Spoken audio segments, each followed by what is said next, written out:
Well, hello, everyone, and welcome to the Better Satellite World, the podcast of Space and Satellite Professionals International. I'm Lou Zaccarella. This podcast is brought to you through the generous support of Eutelsat, EchoStar Hughes, and Access Intelligence. Additional support comes from the 3,000 members of Space and Satellite Professionals International and its 16 international chapters. Thank you. We continue our series on risk. This special 6-part series is sponsored by Kymeta, OneWeb Satellites, and ManSat.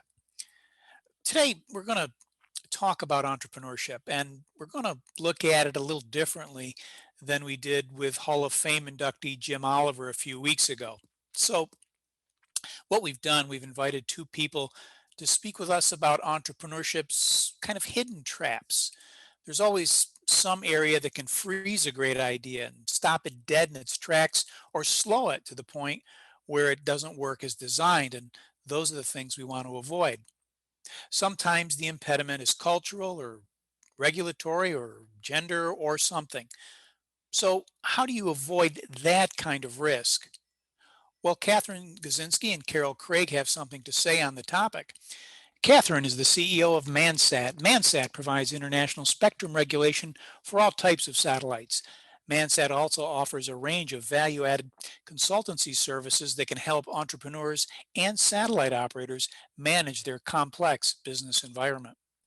Katherine, who is the CEO, comes to us from the company's Atlanta office. Carol Craig is the founder of Craig Technologies Aerospace Solutions. Her company is headquartered in Cape Canaveral, Florida. Craig Technologies is a nationwide engineering, tech, and manufacturing firm that provides to government and commercial customers. In partnership with Craig Technologies Aerospace Solutions, Craig Technologies supports the International Space Station. Ladies, welcome to the Better Satellite World. Thank you so much. Thank you very much, Lou. It's great to be here. Well, it's great to have you and great to hear your voices. I'm going to start, Carol, with you. Your company is really a dynamic, innovative company. You've launched a new satellite deployment service that provides small satellites with the infrastructure to be deployed from the International Space Station into low Earth orbit with minimal technical, environmental, logistical, cost challenges. I mean, that's a big deal. And there's a lot of things going on. But can you first tell us how that service evolved and why it's important to the satellite community? Sure.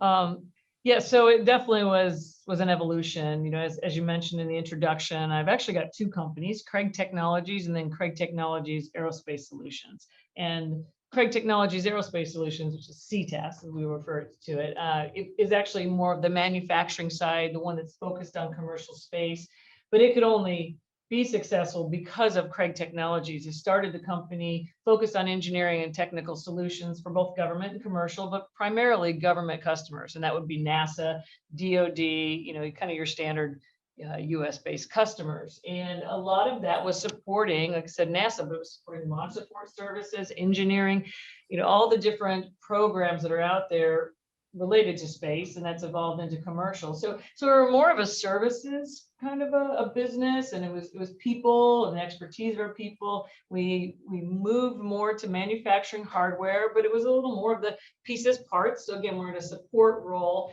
And then we got involved with the International Space Station, and we had the opportunity to put an external platform up there to test different types of materials or subsystems in that external environment. And then we also had the opportunity to take over a satellite deployer that was up on the ISS that wasn't really being used. And so all of this was kind of morphing into something bigger, and I stepped back and looked and I realized, well, I've got the makings of a satellite constellation company here. We do the manufacturing of it. We got all that experience. We understand NASA. We understand space because we've been doing this for 20 some years. And I'm like, well, I'm a startup that's already got all the infrastructure in place when it comes to this satellite constellation. So that was the natural evolution.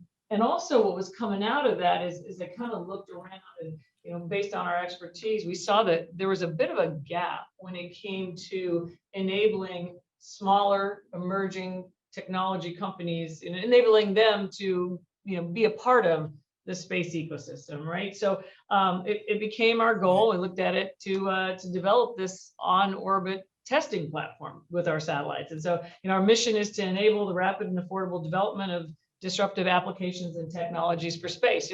I say I'm not the smart technology person, but I can execute, and that's really what we're here. It's all about the supplier base and those who are trying to get into space and find that it's difficult. I don't think it's on purpose. No one's pushing them and saying you can't get there. It's just that it's kind of that what's going on behind the curtain. And so that's really what our mission is. We want to change the space ecosystem by helping them.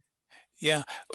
Well, there's a lot going on there, and for someone who's not a technical person, and someone who executes, there's a lesson there, because there's an awful lot of technology that's implied in what you've just described.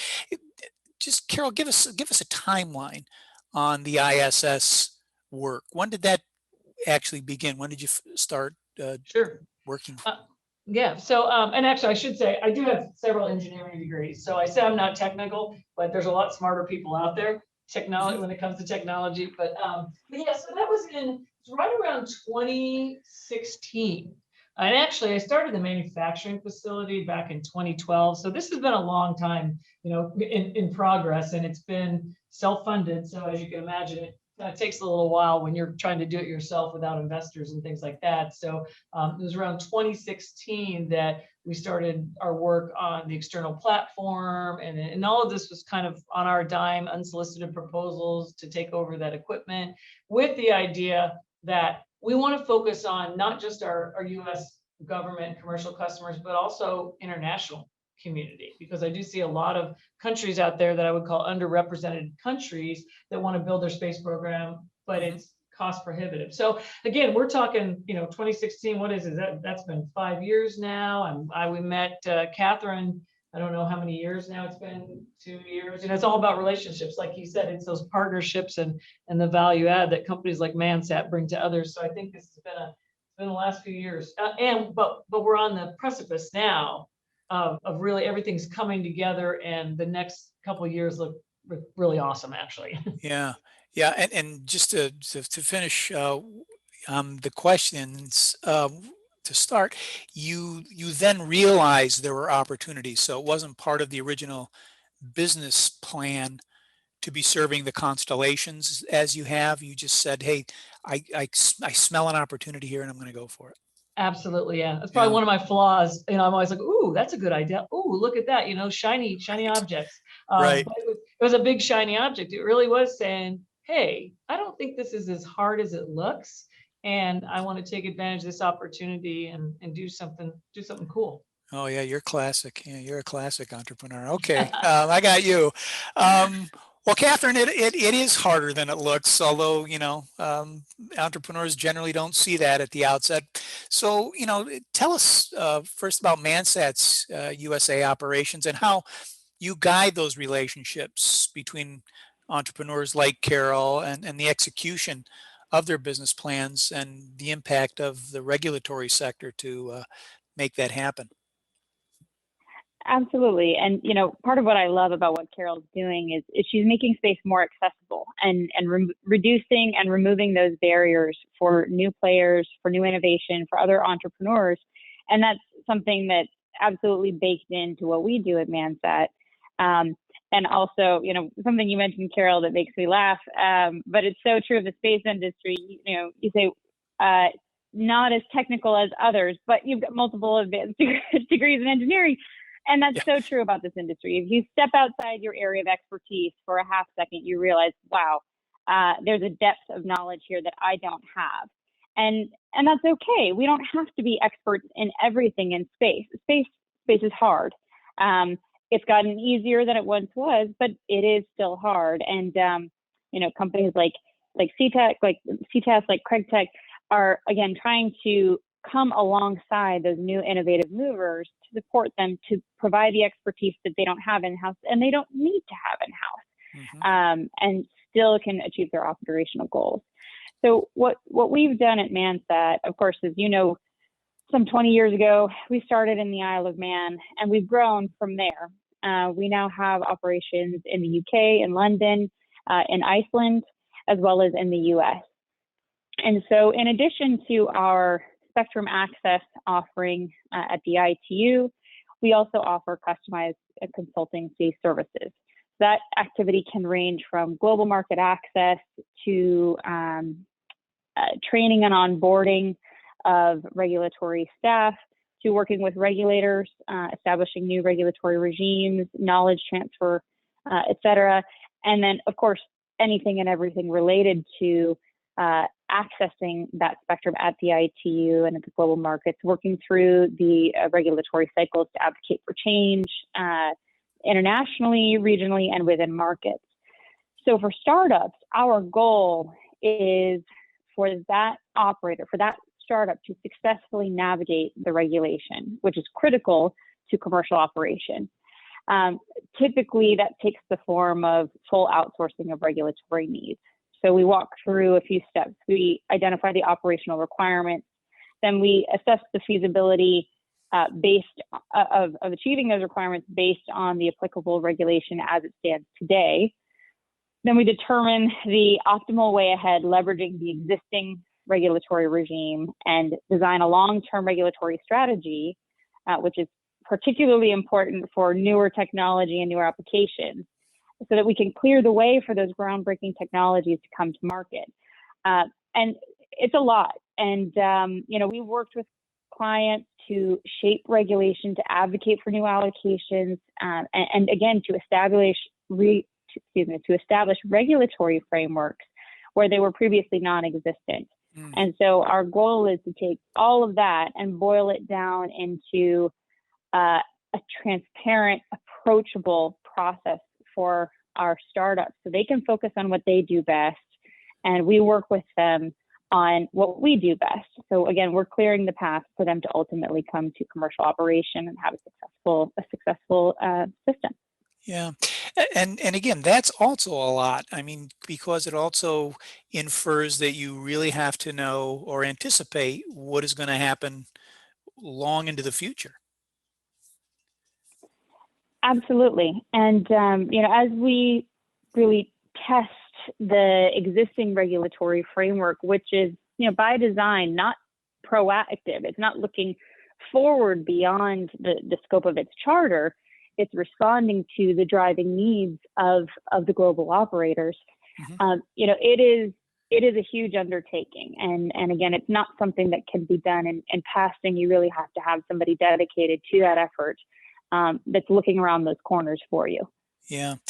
And as you said in another conversation we had offline, there are, it's pretty good regulatory regimes for, say, geostationary satellites that have been up there for years. But what we're doing now in what we call new space and then deep space, have we established the kind of regulatory framework where a company like Carol's can comfortably know the regulatory environment, or is it still evolving? So the regulatory environment always has been and always will be evolving. It's just a matter of, how much and whether the leaps and bounds are huge or little. So it's always been evolving. We do have an existing regulatory framework through which we can support, NGSO constellations, things like what Carol's doing, deep space missions. It can be done right now, but it's not been fully fleshed out, and I'm specifically picking on deep space, moon and deep space missions. Mm-hmm. The regulatory framework has not been fully fleshed out, contemplating a massive industry that's commercially operating missions to the moon, on the surface of the moon, and so on. That to that extent, the regulation has not. Well, the regulation doesn't exist in that sort of contemplation of the concept, but there are rules of the road, and it can be done right now, and it can be done, as a good steward of the spectrum, playing nicely with others, and of course, preserving our ability to commercially operate without harmful interference. Yeah. But there's certainly a lot of changes coming in the near future. Yeah, and they're going to happen on Earth, so it's going to change quite a bit. Carol, we're recording this on April 1st. That's April Fool's Day. So this is a good question for April Fool's Day. As Craig Technologies was evolving its business plan, did you get fooled by any surprises on the regulatory side? Were there hurdles that you didn't expect, that somebody just pulled the chair away from him when you were getting ready to sit down or something? So I have to say no, but there's a reason the answer is no, to be honest. And it's because we met Katherine early on, before we were really, even before I said, I am doing this, I am putting all in. We were very slowly growing and expanding our offerings.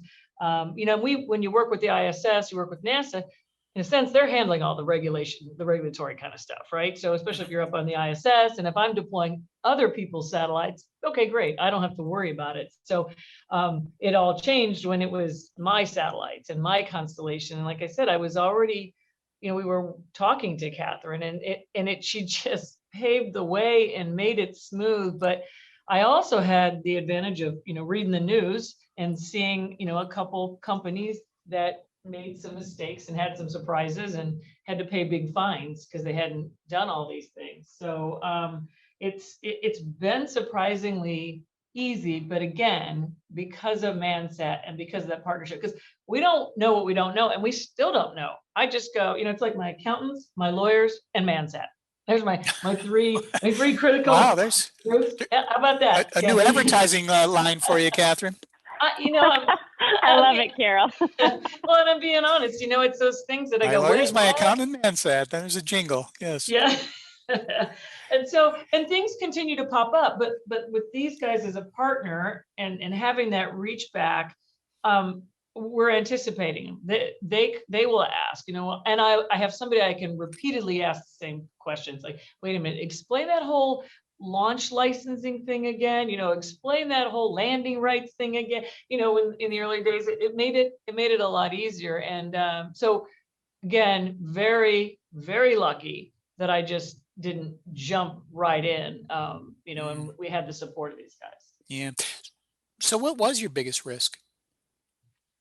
My biggest risk really is just the investment into building this without capital, right? With that, that's what it comes down to. There are customers, but because it's very capital intensive and it's product based, and we get it now that we've been doing manufacturing, there's just a lot of upfront cash. And so that's the balancing act. And again, I alluded to it earlier. That's why I'm like, what? I'm tired of using my own money for this. Let's find some investors who want to be a part of space and do something really cool and use their money. So that's what it comes down to. And there are still risks. I mean, Katherine may not, she's the answer to a lot of things, but she doesn't know if I'm off trying to do something else, that's crazy or whatever.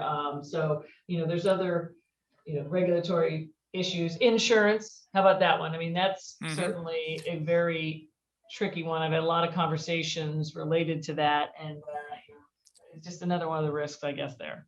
Yeah. Are you venture back now? Is that when you raised capital? How were you financed? No, I'm in the middle of raising, so I'm still doing it on my dime, pretty much. Oh, okay. Yeah, just as we go, and but we are talking to investors. I've talked to a couple of venture. We're looking at some private, and it's kind of deciding, which ones and what's the best way to do it. So yeah, still looking. Yeah. Okay. Well, if anybody's listening out there, we'll give you the Craig phone number. Perfect. That sounds great. Katherine, to this point of, the common mistakes, is there something that, others who are listening here might say?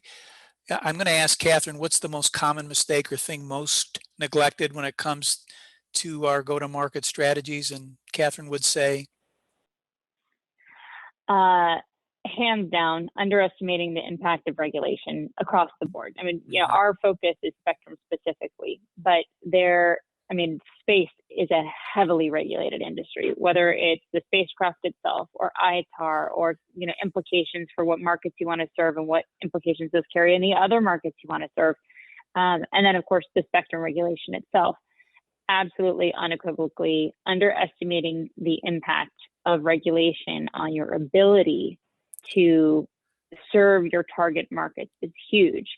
And I'll beat this horse for as long as it takes, but the painful part is when someone calls us and the cat's already out of the bag, the problem's already on the table, and we're triaging it. And I hate being the bearer of bad news. So I love it when companies come to us early on and want to really get ahead of this, because it doesn't have to be a nightmare. Regulation doesn't have to be a nightmare. But I'll start at the fundamentals. So regulation is not about technical feasibility. It's about legal permissibility. And understandably, we in the space industry can get really focused on the technical feasibility, and then secondarily get really focused on the marketability and the access, how lucrative these services are, and completely, kind of put distant third and beyond the legal permissibility piece of this. And you have to have a path to legal operation in order to bring those services to market. And a technical capability is fantastic, but if you can't do anything with it, it sits on the shelf. So after doing a lot of triage work for a lot of folks throughout the industry, we rolled out our PR, our preliminary regulatory review concept and program. So this is the idea behind this. Was we were hearing so many of these horror stories of folks getting caught up in regulation and trying to work backwards, and either finding themselves in unrecoverable situations or very expensive situations that they had to work their way out of. So we said, okay, we'll offer this is a free consultation, if you will. Here are the things you need to be thinking about when it comes to regulation of spectrum. And we won't speak on things outside of our scope, but when it comes to spectrum, here are the considerations that need to be on your radar. And so kind of what you don't know. And that's been hugely helpful, both for us so that I don't have to deliver bad news as often, and for the entrepreneurs, the startups we're working with, where even if they're not at a point where they're ready to tackle those problems, they're at least thinking about them. They're at least tracking those risks on the table. Yeah. And so my big piece of advice is regulation is not the enemy. It's a reality. It's like gravity here on Earth. It's just a fact of life. You can't solve the problem if you don't see it, and you can't solve the problem if you don't understand it. So if you fold regulation into your business planning and go-to-market strategy early, not only can you avoid failure, you can avoid expense, and avoid putting a dollar figure on regulatory risk, and absolutely turn it into a competitive advantage. You can move faster, you can move in a more focused and effective fashion if you, again, fold regulation into your business planning and go-to-market strategy. Yeah. And I will say, sorry, go ahead. No, I was just going to say that you've described how you can clear the lane, and that obviously does something that's very desirable, as we said at the outset, makes space more accessible for more people, more, right? It really does. And we're seeing folks in the industry too, being more proactive, asking about regulatory strategy. Investors are starting to ask some of these hard questions too, to understand the viability of the concept, beyond this new exciting technology, but also to understand, what's left if they've got to recover their investment. And looking at these new applications, we're seeing more of those questions now. I think a couple of those high-profile examples that Carol pointed to have really highlighted what not to do. And so folks are really taking that opportunity to say, okay, well, let's think about what we should be doing. And I'm thrilled to see that in the industry, because again, we don't want to be part of this. The industry is changing. There's so much great stuff going on. And I want a lot of this to be successful. Yeah. Carol, what she's describing really is creating a pathway so that dreams can be realized for entrepreneurs by minimizing risk and having a go-to-market plan. They say a dream begins with an inability to say no to a persistent idea. That's sort of the famous quote. But, I have to always ask, is there something that you wish you had said no to? There's lots. That's like probably it's another one of my failings. I can't say no. I'm like, yeah, it's great.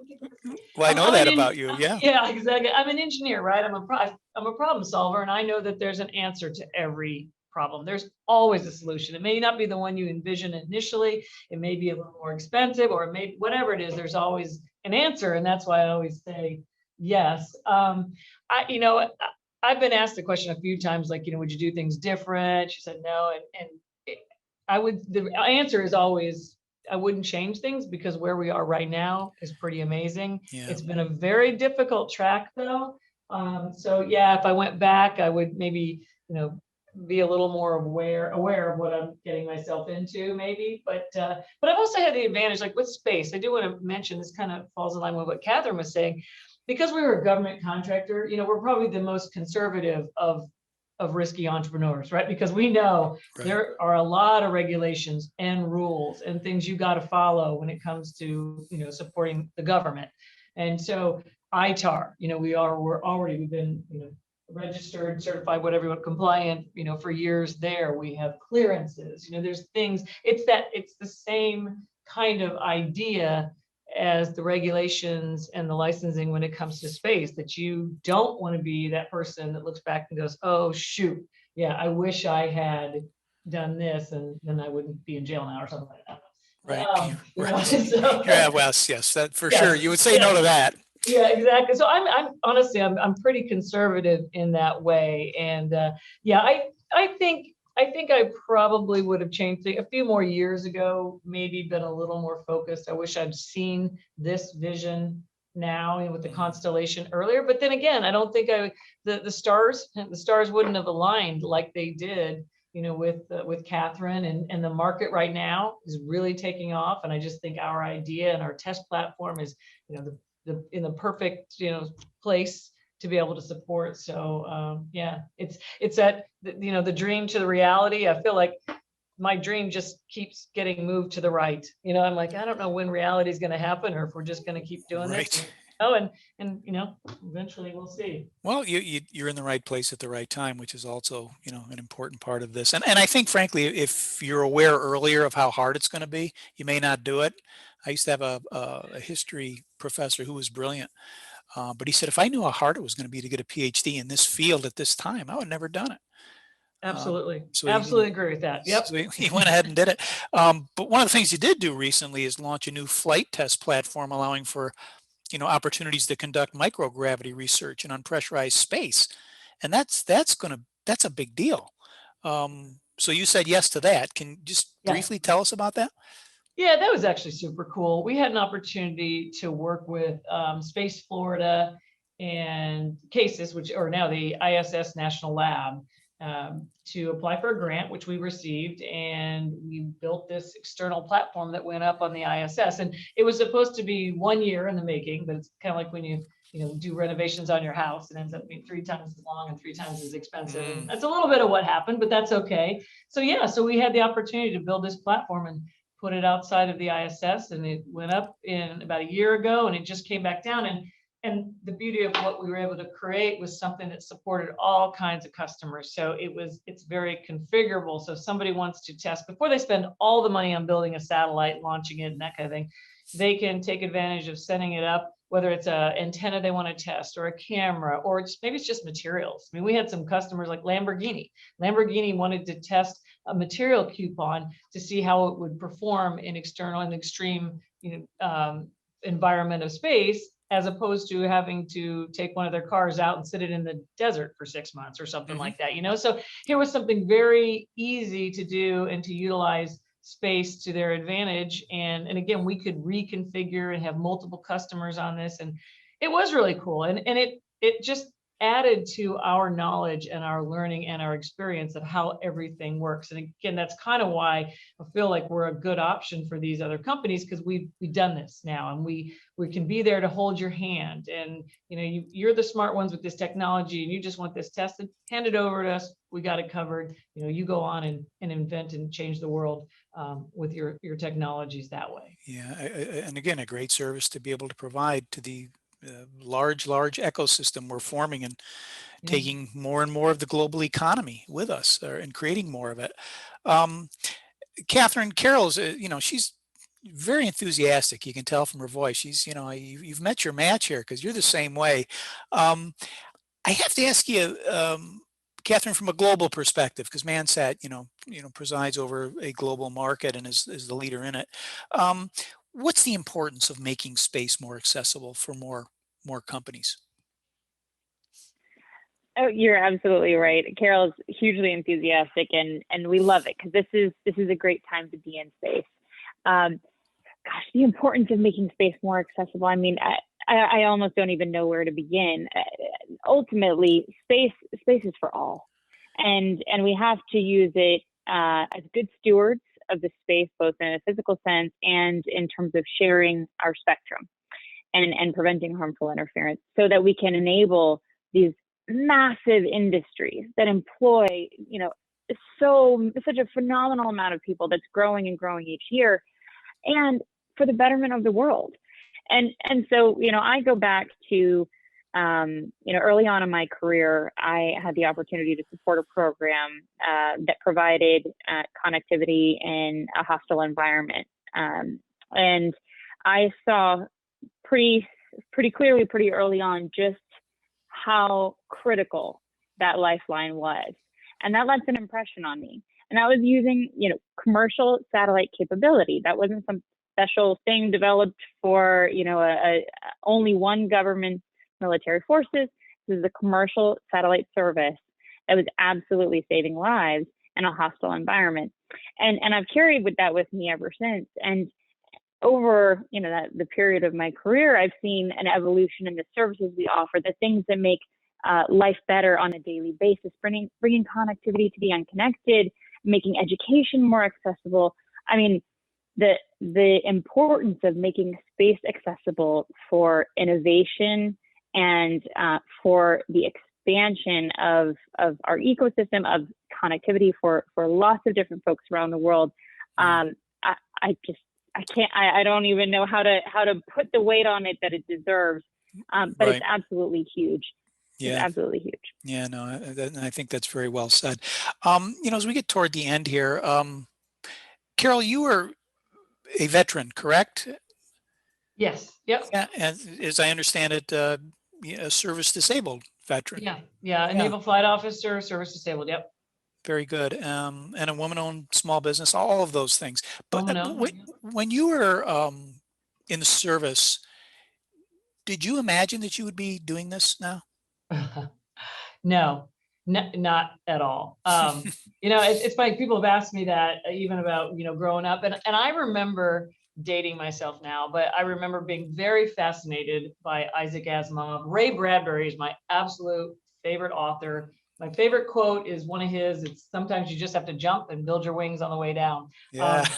And so I look back and I'm like, wow, I guess I liked that stuff then, but I never envisioned this. I mean, I never really thought I'd even be an entrepreneur. So it's, I'm just kind of stumbling along going, this is pretty cool. But I didn't. But I will say though, with the space, with this opportunity now, I love the idea of a legacy, I guess, of making a true impact, like what Katherine said. I mean, there's just so much out there. There's so many more needs and applications, and there's so much space in space, right? As we keep growing, it's super exciting to think that, wow, we not just me, but my entire company, people I work with, we can make a mark.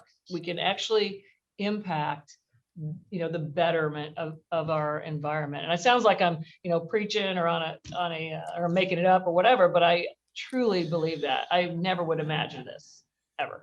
Yeah, and I think you're absolutely right. And it's like service. You go beyond yourself. There's something greater, and it's an instinct that I think we just have built into us. Catherine, final question to you: When did your instincts for this get sharpened, or when were you aware of them? I should say that you might be doing this. Instincts for space or for regulation in general? Well, both actually. Let's talk about regulation in general. Was there something? I guess you don't grow up saying I want to be really involved in regulations when I'm 5 years old, but Hey, Maybe you do. Don't knock our recruitment efforts. Oh yeah, that's right. For you 5-year-olds out there, it's a great, think about it now. Well, so regulate. Well, actually, it's true for both space and for regulation specifically. I sort of stumbled into my love affair with the industry. I grew up, not really thinking about space in particular. I had a passion for kind of conceptually, actually, what I do now, which was always finding a better way to do things. And I really loved boiling complex concepts. That Rubik's Cube, you keep turning around and going, wait, no, I forgot about the red. Oh, that's over there. You kind of got to stop and walk back, take a look it from another direction, taking really complex problems and boiling them down into approachable bite-sized increments, which sounds like a silly passion to have as a child, but that was me. And when I came into the space industry, I loved the complexity. I thought, okay, we're doing something really incredibly fascinating here. Mm-hmm. And I remember first year in industry, I felt like every single meeting I sat in on, I had a list, of 3 pages long of terms I didn't understand. And I just really enjoyed the learning that came with it, and that there was always more knowledge there, more expertise to gain. And so that's sort of how I started in space and stumbled into it accidentally. And then regulation followed. And, again, what led me to regulation is I always remembered that the end customer is what's driving this. We have these phenomenally complex systems. We have a whole bunch of regulation, policy priorities, international relationships and diplomacy implications, conflict implications between nation states, but ultimately it all comes back to the end customer, the end user that's benefiting from the connectivity, the service, and so on. And so really that was informed the first part of my career, and since then bringing that to a regulatory context. The more we do to support our customers, our clients at ManSat, the better we ultimately serve those end customers that are leveraging satellite services, whether they know it or not, whether it's part of a broader network and it's invisible to them, or whether they know that they're leveraging it. That the better we serve them, and again, clearing that path brings more innovation, brings more economic benefit to a whole bunch of folks that absolutely are ready and waiting for it. Yeah, well said. And you get more Carol Craigs into the industry, which we love. Absolutely, we need more Carols. Oh, geez, more Carols. You guys are the only people saying that. My parents definitely are not saying that. No, I hear you. I know what you mean, Carol, but we're glad for you. And of course, you gave ManSat their new slogan. You have to have a good accountant, a good lawyer, and you have to have ManSat. ManSat, yep. That's it. Well, listen, I think that's a great way to end it. Thanks both for making the time. This was really great. We appreciate your time too. Thank you. I enjoyed this very much. You bet. Likewise. Thanks so much, Lou. It's great to be here. You're very welcome. And that concludes my conversation with Katherine Gizinski of ManSat and Carol Craig of Craig Technologies. For more information on ManSat, which has a new tagline now, visit mansat.com. For more information on Craig Technologies, go to craigtechinc.com. That's Craig, TECHINC.com. Thanks again to Kymeta, ManSat, OneWeb Satellites, who are our sponsors for this Risk series. And you can really thank them by doing business with them whenever you can. The Better Satellite World podcast is brought to you by SSPI and its corporate partners, EchoStar Hughes, Eutelsat, and Access Intelligence. Learn more about the Better Satellite World series at bettersatelliteworld.com and contact Tamara Bond Williams if you want to become a sponsor for our upcoming series. And if you want to become a member of SSPI, the world's largest and oldest nonprofit community for space and satellite industry professionals, visit sspi.org. If you're a student, your membership is free. And follow us on Twitter at SSPI, and check us out on LinkedIn and Facebook. For Space and Satellite Professionals International and our producer, Ana Gomez, I'm Lou Zaccarella. Let's make it a better satellite world. Take care, everybody.